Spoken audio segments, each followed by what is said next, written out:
లోకము నుండి నన్ను ప్రత్యేకించి మైమరపించాడు మహనీయుడు.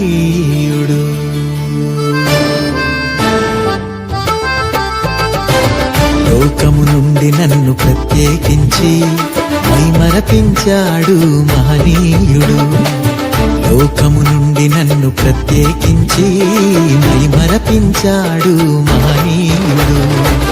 ఉపదేశముతో నన్ను నడుపుచున్నాడు, జీవము గల సంఘములో నిలిపియున్నాడు. ఉపదేశముతో నన్ను నడుపుచున్నాడు, జీవము గల సంఘములో నిలిపియున్నాడు.